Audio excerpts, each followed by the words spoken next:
Salut groupe, alors petit tutoriel général sur Première, donc n'hésitez pas dans la description de la vidéo sur YouTube, j'ai mis les bons, disons, chapitres avec les bons timings pour aller là où vous avez besoin de réponses, donc n'hésitez pas à vous promener dans la vidéo, là, vous n'avez pas besoin de vous claquer ça à chaque fois que vous avez un questionnement.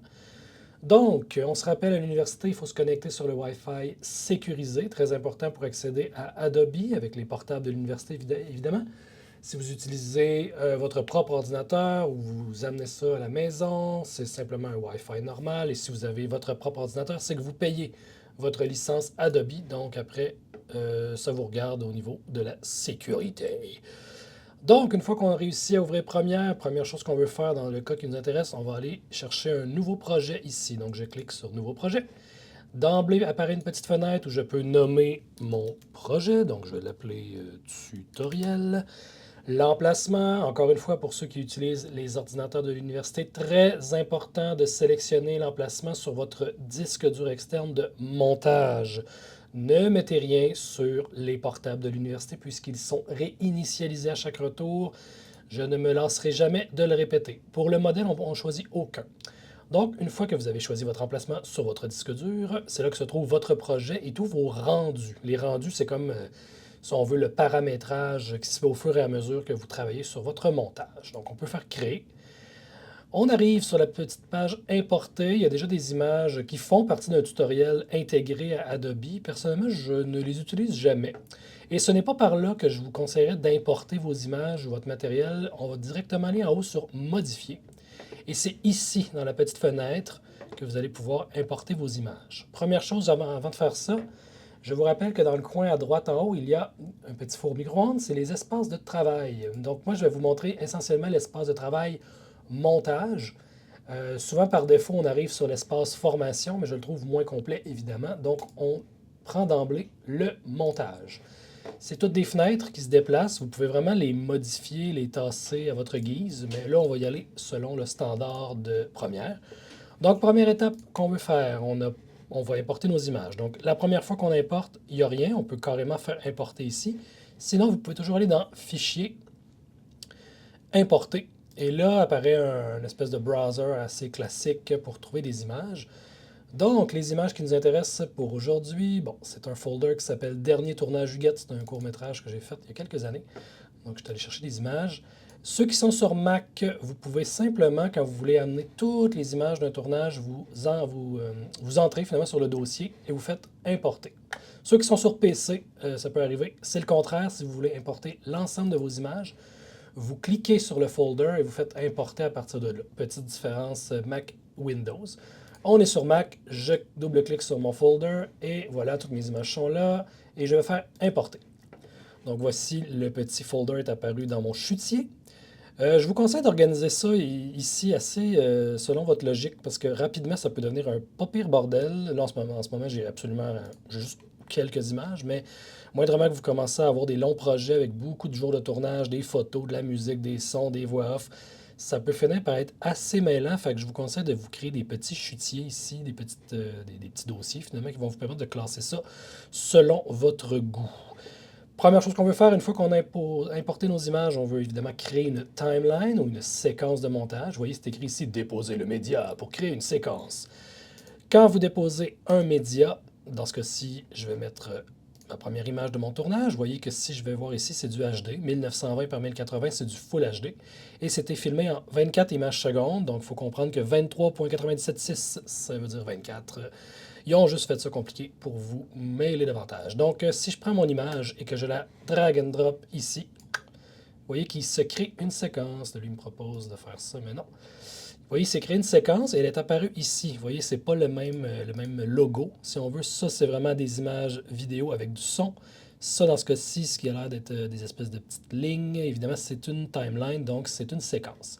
Elle a pour l'instant le même nom que le fichier vidéo que j'ai mis, donc je vais la rebaptiser, je vais l'appeler Montage 1. Donc, vous voyez, elle est apparue ici comme un onglet. Ma vidéo est là. Et si je vais voir sur les paramètres de ma séquence, vous voyez que c'est du HD 24 images secondes, la même chose que mes images. Donc, toutes les images que je vais mettre, évidemment, il faut qu'ils aient tous les mêmes paramètres, c'est-à-dire Full HD 24 images secondes.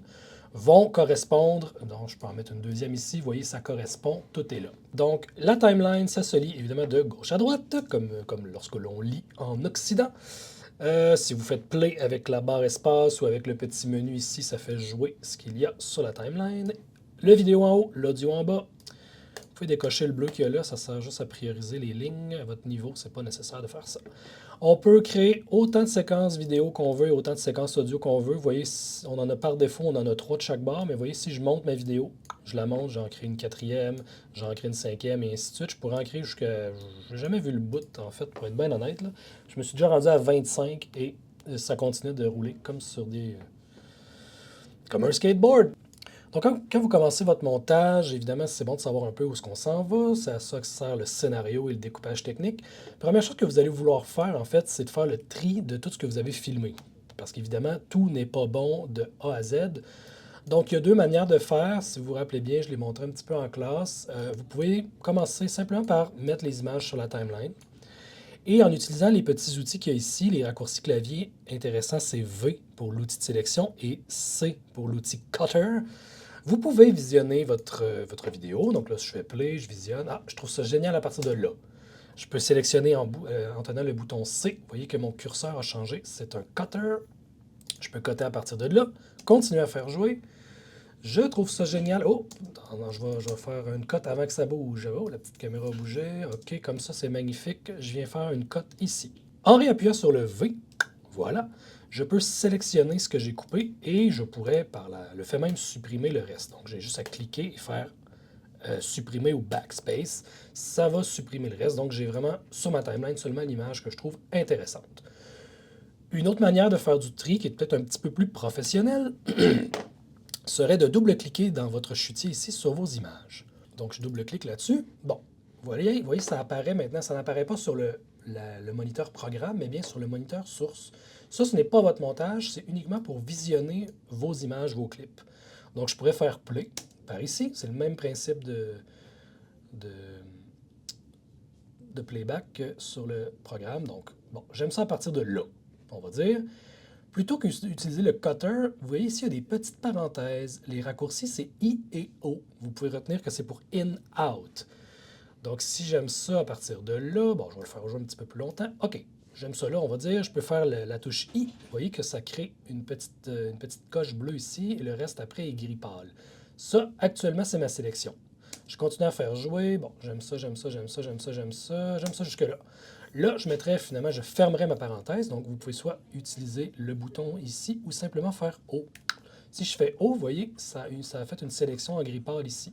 Pour l'amener sur la timeline, 3 options. J'aime le son et l'image. Je clique littéralement dans l'image, drag and drop ici. Si je veux uniquement l'image, parce qu'on va dire que le son, je ne m'en servirai pas, vous voyez, il y a une petite thumbnail, un petit logo d'une image vidéo. Faites glisser la vidéo uniquement. Je peux la prendre uniquement l'image. Et si jamais, bon, l'image n'est pas bonne, mais le son est intéressant pour X raisons, vous avez des petites waveforms ici que vous pouvez sélectionner. Même principe, ça n'amène que le son. Donc, c'est une manière, je trouve, un petit peu plus pro de procéder quand on sait où est-ce qu'on s'en va. Sinon, la méthode de tout mettre sur la timeline et de coter au fur et à mesure, c'est valable également. Dans les 2 cas, vous avez fait des sélections. Donc, voilà ce que j'aime. Ah, mais là, j'aimerais ça l'avoir un petit peu plus longtemps. Qu'est-ce que je peux faire sans retourner jouer ici? Vous voyez, quand j'amène mon curseur au bout de ma sélection, il y a des petites flèches rouges qui apparaissent. Moi, j'aime bien appeler ça un X-Wing. Ça me fait penser à un petit vaisseau spatial. Si vous cliquez et vous gardez enfoncé, vous pouvez étirer l'image d'un bout à l'autre, dans les 2 sens, autant que vous voulez. Tant et aussi longtemps qu'il y a de l'information, donc tant et aussi longtemps que je n'ai pas coupé la caméra lors du tournage, bien, je peux la réallonger jusqu'à la fin. Vous voyez, quand on le fait, on a sur le programme, le moniteur programme, on a ce qu'on récupère. On a comme un aperçu de ce qu'on rajoute sur notre timeline. Donc, j'ai fait un petit montage. Vous voyez, j'ai sélectionné 3 images que j'ai assemblées brièvement. Je vais être rendu à vous montrer finalement les options d'effets. Chaque clip ou chaque élément que vous mettez sur la timeline, vous pouvez toujours aller modifier d'une quelconque façon. Ça, on appelle ça des effets. Les effets, vous avez dans le mode montage, justement, vous aurez ici tous les dossiers d'effets audio et vidéo. Mais par défaut, lorsque vous cliquez sur une clip, vous aurez toujours ici option d'effets. Si jamais vous l'avez supprimé par erreur, C'est quand même une fenêtre importante. Donc, vous pouvez toujours aller dans Fenêtre, justement, dans votre menu, et vous pouvez aller la recocher. Vous voyez, là, en ce moment, elle est cochée. Options d'effet, là, ça, c'est vraiment important pour pas mal tout, finalement. Donc, les options d'effet, qu'est-ce que c'est? Par défaut, sur une clip, on aura toujours trajectoire. La trajectoire, c'est quoi? C'est la position, c'est l'échelle, c'est la rotation essentiellement. L'échelle me permet de zoomer dans mon image ou de dézoomer si jamais vous aviez besoin de faire ça. Méfiez-vous, si vous zoomez trop, par exemple, vous finissez par perdre la qualité, c'est évident. Vous faites un zoom numérique dans une image qui est déjà existante. Donc, à la longue, ça peut occasionner un petit grain dans l'image, des petits pixels pas nécessairement souhaitables. Mais c'est sûr que, bon, si vous, jamais vous êtes mal pris, on voit un peu la perche disons, dans l'image, vous pouvez toujours zoomer dedans un tout petit peu. C'est pas la fin du monde. Vous avez ici des flèches pour mettre ça à zéro, donc faire un reset. Et position ici qui peut être intéressant, justement, si vous zoomez un petit peu, vous pouvez retasser l'image, axe des X, axe des Y. Pour tout effet que vous allez faire, toute modification au-delà des cotes, ça va s'en aller là. Vous allez pouvoir modifier, ajuster les effets à votre guise en allant sur les options d'effets. Donc, par exemple, si je vais dans le folder d'effets, je vais en prendre un au hasard, disons flou. Là, il y en a beaucoup d'effets là-dedans. Je vous avouerai que la plupart sont affreux, mais bien utilisés, ça peut toujours être intéressant. Un qui peut être vraiment pratique, c'est le flou. Des fois, ça donne un look. Je vais en prendre un au hasard, je vais prendre le flou gaussien. Vous voyez, c'est comme le même principe que lorsqu'on prend les images et qu'on les apporte sur la timeline, c'est un drag and drop. Donc, je prends l'effet et je viens le dropper finalement sur mon image. Vous voyez, en faisant ça, dans mes options d'effet, il y a toujours trajectoire, évidemment, il reste toujours là. Mais vous voyez, flou gaussien est apparu. Évidemment, ça ne rend pas l'image floue d'emblée parce que vous voyez, flou ici est à 0. Vous pouvez toujours voir les chiffres comme des pourcentages. Donc, si je fais défiler un petit peu mon menu flou, vous voyez, j'étais à 0, je peux l'augmenter, je l'augmente, je l'augmente. Là, mon Huguette commence à être flou, vous voyez. Je peux l'amener à 50%, elle est floue. Évidemment, il y aurait toujours moyen de le mettre encore plus flou en allant jouer directement sur le chiffre. Vous voyez, je pourrais le mettre à 100% à la main, vous voyez, elle est très très floue. Je vais le ramener à 50 et voilà, un petit peu moins flou. Si vous avez envie de créer un effet progressif, c'est-à-dire vous ne voulez pas que l'image soit tout de suite floue, mais qu'elle devienne floue. Là, portez bien attention, je vais vous parler des keyframes ou des images clés. Les images clés, il faut voir ça comme un point de départ et un point d'arrivée. Donc, vous voyez, je suis au début de mon image. Je veux que Huguette soit nette au début. Donc, je remets ça très net. Et les images clés ou les keyframes, ils sont ici. On dirait un petit cadran, un petit chronomètre. Donc, j'appuie une première fois. Vous voyez, ça crée, ici, ça va créer, je vais le tasser un petit peu pour qu'on le voit bien, ça crée un petit losange. C'est ça, le keyframe. Donc, disons, en ce moment, ça, c'est mon keyframe de départ. Donc, elle n'est pas floue, on est à 0. Je fais jouer mon image. Et j'aimerais qu'elle devienne floue à partir de... je un petit peu vite. J'aimerais qu'elle devienne floue à partir de là, on va dire. Je peux simplement allonger mon effet de flou ici. Vous voyez, j'augmente mon pourcentage. Et vous voyez que ça a créé d'emblée un deuxième keyframe. Je n'ai pas eu à l'insérer. Le simple fait de faire une modification ajoute un deuxième keyframe. Donc, tant que je suis dessus, bon, vous voyez, je peux le mettre à 50%. Donc, vous voyez ici, ça a fait une petite côte, un keyframe de départ, un keyframe d'arrivée. Donc, si je retourne au début et que je fais play, vous voyez, elle devient floue graduellement. Vous voyez? Vous trouvez que ça va trop vite? Vous pouvez prendre le keyframe d'arrivée, l'éloigner un petit peu du départ. Donc, évidemment, l'effet va être plus lent. Oups, ça apparaît plus lentement. Vous voudriez que ce soit tout d'un coup, on va dire, même chose. On prend le keyframe d'arrivée, on le colle sur celui de départ, et on y va. Oups, elle est devenue floue très vite. Donc ça, après, vous modifiez ça à votre goût. Mais le principe des keyframes va toujours demeurer le même, c'est-à-dire un point de départ, un point d'arrivée. C'est ça qui va vous permettre de justement que vos effets soient progressifs et non tout d'un coup. Vous n'aimez rien de tout ça, vous pouvez simplement sélectionner l'effet ou vous pouvez faire un reset ou vous pouvez simplement le supprimer. Je vous conseille, quand vous n'aimez pas un effet, supprimez-le. Donc, on clique dessus, backspace, l'effet de flou n'est plus là. Huguette est au focus, on va dire. Vous avez l'option de mettre des effets de transition également. Donc, je peux fermer ici mon dossier effets vidéo. J'ouvre mon dossier transition vidéo. Encore là, je vous dis, la plupart sont affreux. Les seuls qui sont, je trouve, quand même intéressants, c'est les fondus. Donc, des bons vieux fades qu'on voit encore aujourd'hui souvent. Des fois, ça permet de donner un rythme un petit peu plus lent, un petit peu plus contemplatif à ce que vous faites. C'est sûr qu'en réseaux sociaux, En télévision, en publicité, on ne voit pas vraiment ça, mais si vous faites du court-métrage ou quelque chose d'un petit peu plus artistique, ça peut être intéressant. Donc, vous voyez, si j'ai envie de faire un fade de cette image de plage à Huguette qui regarde à l'horizon, vous pouvez les essayer en fait, mais moi j'aime mieux le fondu enchaîné, là, c'est le plus classique. Vous voyez, encore même principe, un drag and drop, mais vous venez le déposer vraiment entre vos deux images et vous le lâchez. Vous voyez, il s'est installé là, on dirait un petit fantôme qui s'est mis entre mes deux images. Donc, si je le fais jouer, vous voyez, il va fade, il y a un petit fade de un à l'autre. Vous trouvez ça trop rapide? Même principe que pour allonger les images, petit vaisseau spatial qui apparaît au bout. Vous cliquez sans relâcher et vous pouvez l'allonger. Puis ce qui est intéressant avec les effets, vous pouvez aussi, là, il faut bien le sélectionner, là, ça prend votre curseur avec une petite boîte blanche avec une barre dedans. Ça vous permet de tasser ça, les effets. Donc, vous pourriez dire, ben, je veux que Huguette apparaisse vraiment plus tôt. Donc, je mets l'effet à la toute fin de mon premier clip. Donc, je fais jouer. Et voilà, on voit Huguette. Prenez note évidemment que les fades vont toujours récupérer l'information qu'il y a avant ou après votre coupure initiale. Donc, si vous avez coupé à la seconde près parce que juste avant c'était affreux, la caméra shakeait, quoi que ce soit, bien, pensez que le fade va ramener cette image-là. On va le voir. Vous voyez, on voit un petit peu le shake pendant que ça fade. C'est peut-être pas optimal, mais là, c'est pour vous. C'est pour l'exemple. Même chose pour le son. Vous ne voulez pas que le son coupe trop raide. Par défaut, maintenant, première, il y a des petits carrés gris au bout des clips sonores. Donc ça, même principe, vous pouvez littéralement cliquer dessus en tenant enfoncé et ça va vous permettre de faire une transition audio. Dans le cas qui nous intéresse, il n'y a pas vraiment de son, donc on n'entendra pas vraiment ce que ça change, mais c'est le même principe. On récupère de l'information avant ou après la cote. Donc, juste garder en note que si on entend un enfant crier derrière, puis que vous avez coté direct après, bien là, on risque de l'entendre dans votre fondu sonore. Donc, juste faire attention. Encore là, on n'aime pas, on clique dessus et on supprime. Même chose avec mon fade, vous voyez, je vais le sélectionner, je supprime. Oh, si par hasard j'ai supprimé mon image, ce qui peut arriver, oh, qu'est-ce que je fais? Command Z va toujours vous ramener avant ou CTRL Z sur PC, c'est le bon vieux undo. Donc, je continue sur le son. Je vais aller mettre une chanson. Vous voyez, j'ai pas vraiment de son ambiant dans mon image, mais je vais aller en chercher une. Donc, même principe, vous pouvez soit faire fichier importer ou littéralement double-cliquer dans votre chutier. Donc, je double-clique. Je vais sélectionner une chanson. Disons que j'ai évidemment mis sur mon disque dur de montage. Je vais aller chercher celle-là, par exemple, et je l'importe. Vous voyez, quand vous importez une chanson ou n'importe quel son, finalement, c'est pas tout à fait le même petit logo ici. C'est vraiment du logo c'est des waveforms, finalement. Donc, vous savez que ce n'est que du son.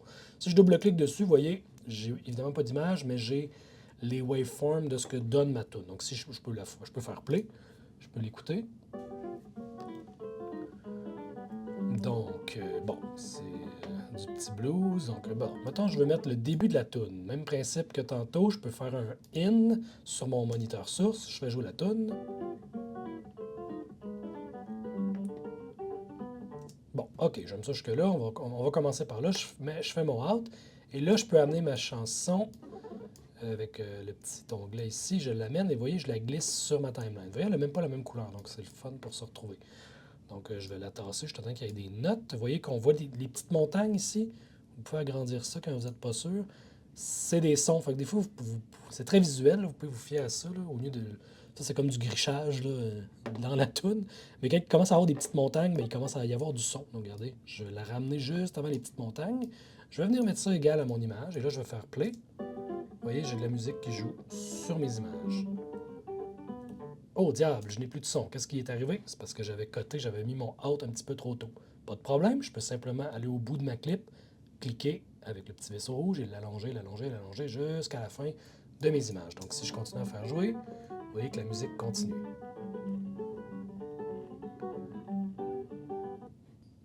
Vous trouvez que la tune est trop forte, pas assez forte? Rapidement, vous voyez sur la ligne ici, il y a une petite ligne blanche sur ma clip sonore. Donc, vous voyez, quand le curseur devient avec des petites flèches comme en petites fractions, vous pouvez cliquer sans lâcher. Vous voyez que vous pouvez monter le son. Vous voyez, mes montagnes agrandissent ou rapetissent.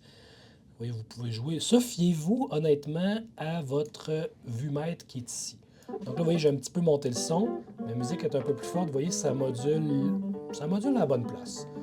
Si je le mettais trop fort, vous voyez, je vais monter le son au maximum.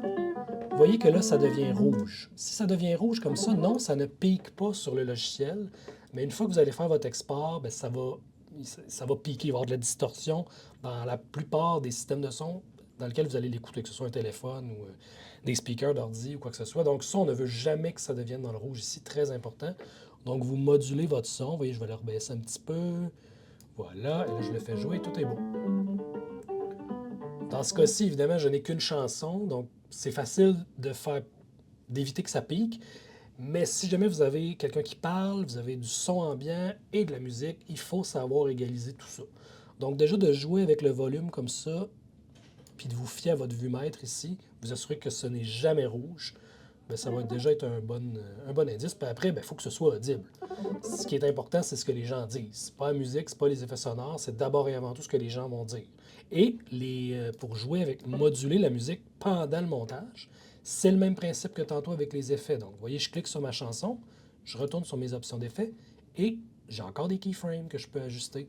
Donc, je pourrais dire qu'au début, j'aimerais que mon volume, mon niveau soit là. Donc, en ce moment, il est à 6 dB. Je mets un premier keyframe. J'aime ça là. Donc, je fais jouer comme ça. Vous voyez, le petit keyframe est même apparu sur ma timeline. Et là, ici, j'aimerais que le son commence à baisser. C'est le bon vieux principe du keyframe de départ. Donc là, je peux en mettre un autre. Vous voyez, je peux ajouter une image clé. Je la mets là. Je fais jouer 2-3 secondes, on va dire plus loin. Et là, je vais baisser mon son. Vous voyez, ce faisant, mon son est à 6 dB tout le long de cette image-là. Et à partir d'ici, vous voyez, on le voit très bien ici, le son va baisser. Et on l'entend aussi. Vous voyez, si je le fais jouer, et le son a baissé. On pourrait se dire que là, on met une voix off, par exemple. Ou on met quelqu'un qui est en train de nous parler. Donc, puis là, après, si vous voulez remonter le son, même principe, on est là. Mettons, à partir de cette image-là, je veux que mon son revienne fort. Je vais reculer un tout petit peu. Je remets un keyframe. Le keyframe que vous allez remettre par défaut va toujours être au même niveau ou à la même valeur que le keyframe précédent, ce qui est intéressant. Donc j'en ai mis un là, j'avance un petit peu, et là, je peux remonter mon son. Donc vous voyez, ça fait comme un creux. Donc c'est un creux dans le son. Le son n'est pas fort.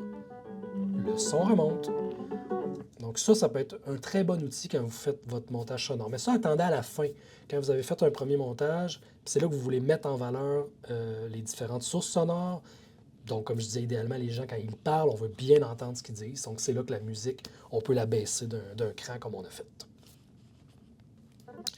Si vous ne voulez pas le son qui vient avec la vidéo, parce que la vidéo va toujours venir avec un son, il y a une manière assez rapide de l'enlever. Vous pouvez faire clic droit sur l'image.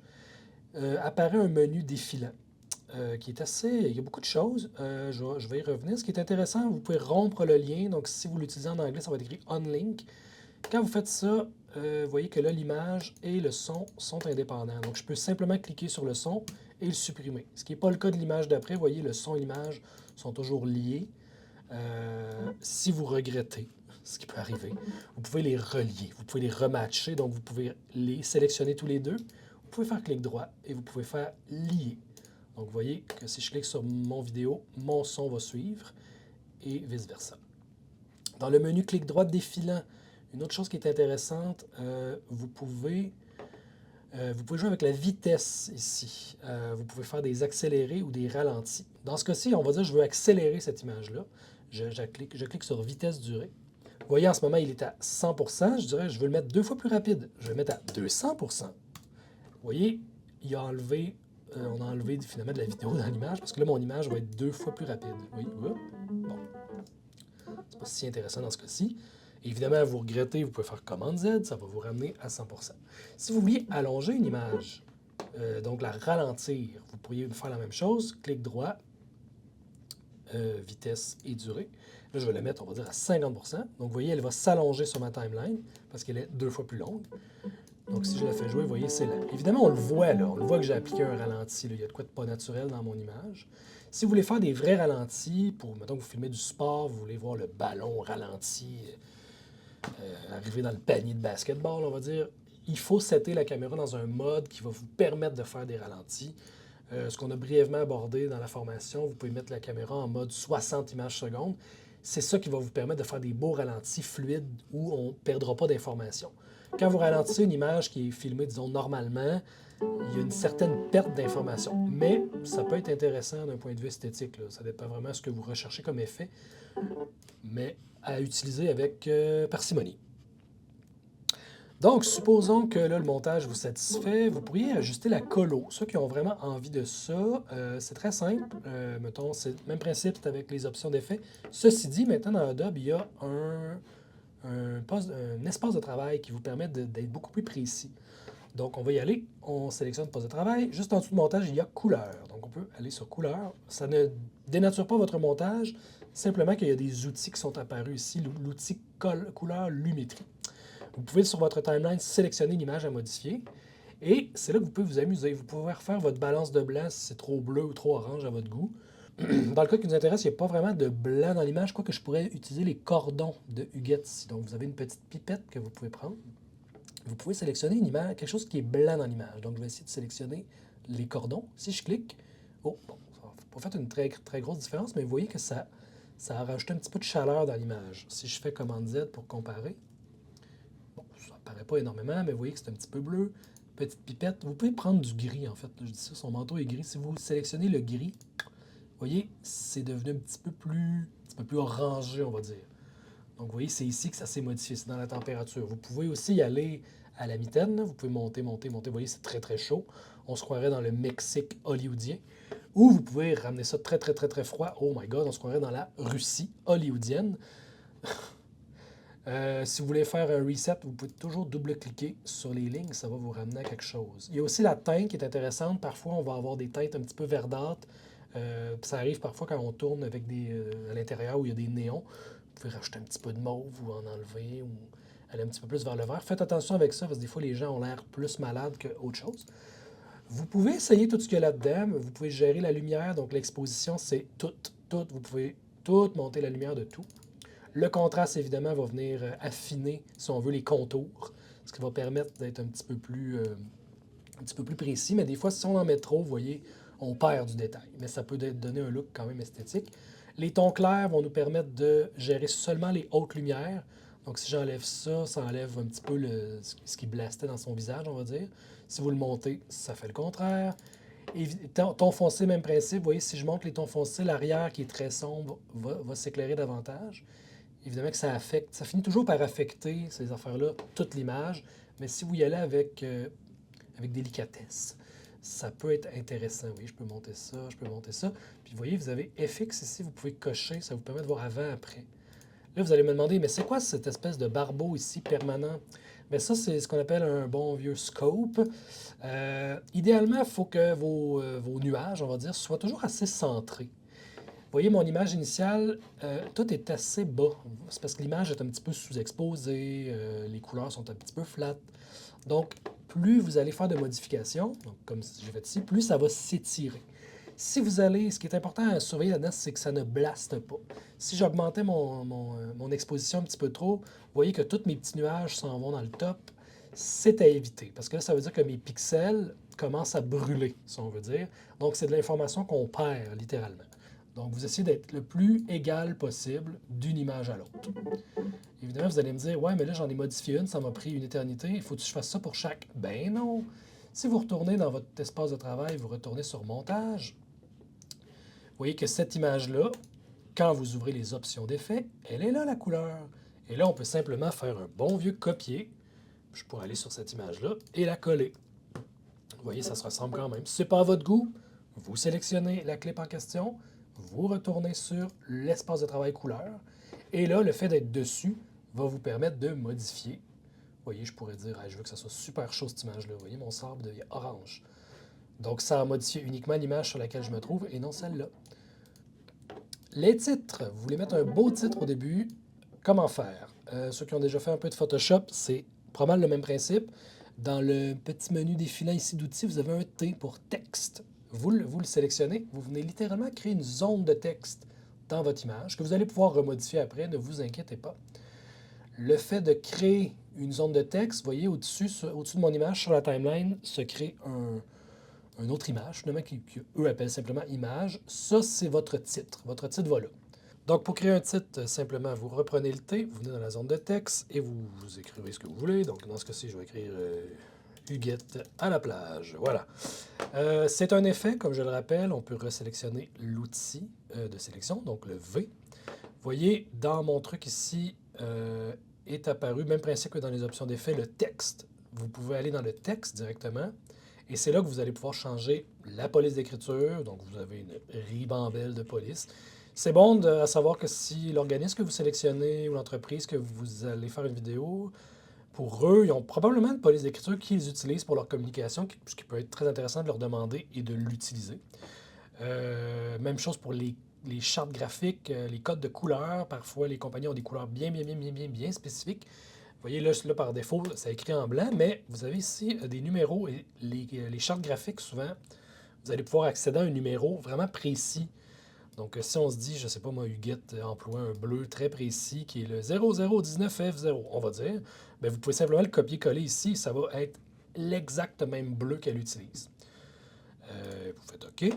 Vous pouvez vous promener un petit peu dans l'outil texte, là, il y a plein d'affaires. Évidemment, comme je disais, vous pouvez changer la police, vous pouvez changer le format, donc, bon, thin, regular, ils sont tous là, le médium, italique, là, vous pouvez vous promener. D'une police à l'autre, ça peut varier, c'est évident. Vous pouvez jouer avec la taille. Vous pouvez aussi, bon, c'est comme n'importe quel logiciel de traitement de texte. Là, vous pouvez aligner tout ça, mettre ça à double interligne. Vous pouvez aussi mettre un nombre, ce qui peut être peut-être intéressant. Mettons, je vais mettre nombre blanche dans mon texte. Vous voyez, ça fait une espèce de petit effet 3D crappy que vous pourriez après bouger, tasser, mettre ça à votre goût. Vous n'aimez pas ça? Vous pouvez simplement décocher l'ombre. Vous voyez, j'ai que gardé mon titre en bleu. Et même principe qu'avec n'importe quel effet aussi, on peut animer ça. Donc, vous voyez, vous avez toujours les bons vieux keyframes ici qui attendent juste à être utilisés. Si on se dit que j'ai envie que mon titre zoom, par exemple, je peux mettre un keyframe ici pour l'échelle et un pour la position. J'avance jusqu'à mon point d'arrivée, on se rappelle. Et là, je voudrais que mon titre soit vraiment gros et au centre. Donc là, j'ai allongé mon échelle et je replace ma position comme ça au milieu. Donc si je recule après, on a le point de départ, point d'arrivée. Vous voyez, j'ai un beau zoom Huguette à la plage. Voilà. Donc c'est un exemple pour faire des titres.